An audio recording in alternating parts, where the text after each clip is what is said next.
तक मेरे चैनल को सब्सक्राइब नहीं किया है तो चैनल को अभी सब्सक्राइब करें और बेल आइकन को जरूर दबाएं ताकि आपको मेरी आने वाली सारी वीडियो पहले मिल जाए। तो हाथ पैर कांपने लगे, दिल बहुत जोर से धड़क रहा था। मैं सोच रही थी अगर ये सब मेरे साथ हुआ तो माधो तो मेरी जान ही निकाल देगा, मगर भाभी तो उसका पूरा साथ दे रही थी। नीचे लेटी लेटी भी अपनी कमर उठा उठाकर सीसकारियां ले लेकर माधो का जोश बढ़ा रही थी।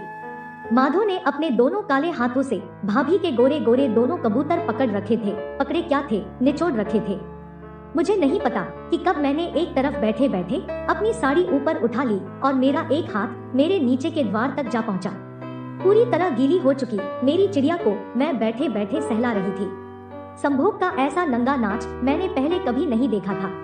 फिल्मों में तो हमें पता होता है कि ये किरदार है, पैसे लेकर या दवाई खाकर इतना जबरदस्त कर रहे हैं, मगर सच में इतना भयानक और जबरदस्त क्रीड़ा तो मैं आज अपने सामने पहली बार देख रही थी।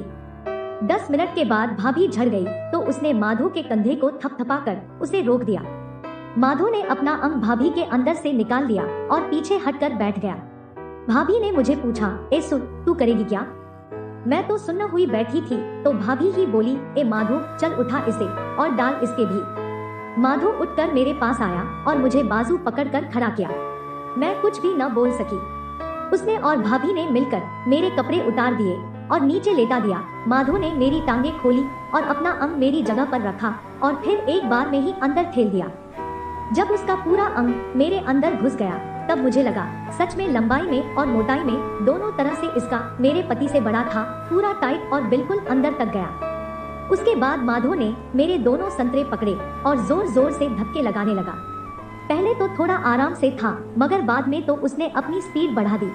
मेरे लिए तो यह बिल्कुल मेरी दुनिया से अलग ही नजारा था। इतनी तेज और इतनी गहराई तक जाकर वो मेरे चोट कर रहा था।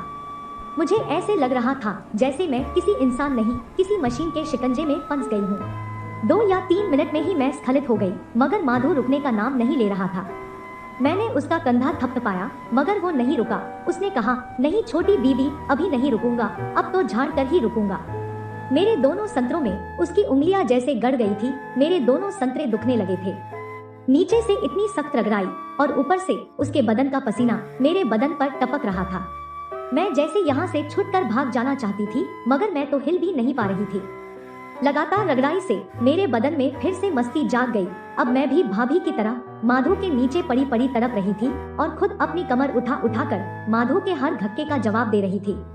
मेरे कमर उचकाने से मुझे भी गर्मी आने लगी। मैं खुद भी पसीने से भीग गई। अगले 5 मिनट बाद मैं दोबारा झड़ी। मैंने अपने दोनों हाथों के नाखून माधो के कंधों में गड़ा दिए।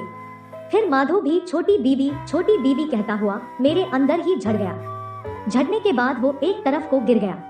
मैंने देखा उसका अंग अब भी पूरा तना हुआ था और उसमें से सफेद और गाढ़ी बूंदें धीरे धीरे निकल रही थी।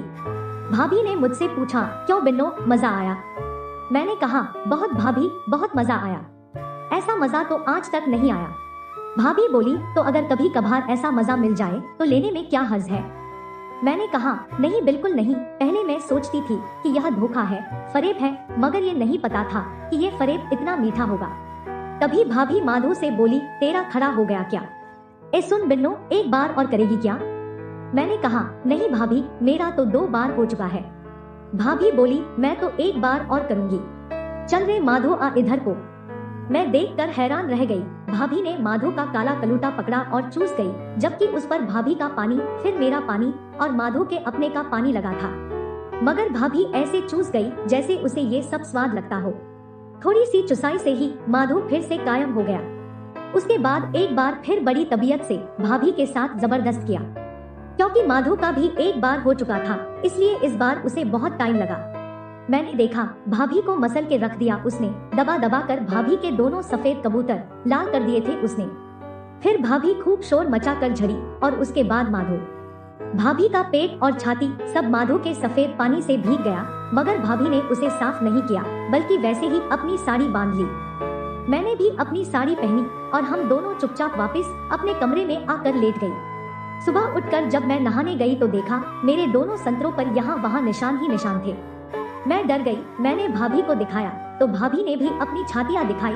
उनके ऊपर भी माधो की सख्त उंगलियों से निशान पड़े थे। वो बोली, चिंता मत कर, 2-1 दिन सब मिट जाएंगे। फिर भाभी ने कहा, बस आज रात उसे कह देंगे कि बस हमारी मार ले, मगर दबा मत। ये कहकर हम दोनों खिसियानी हंसी हंसती। दोनों इस काम में पार्टनर जो बन गई थी। दोस्तों, अगर आपको ये कहानी पसंद आई तो अपने दोस्तों को शेयर करें और अगर आप चैनल पर नए हैं तो सब्सक्राइब करें और नोटिफिकेशन बेल दबाना न भूलें। अपना और अपने परिवार का ख्याल रखें। मिलते हैं नई कहानी के साथ।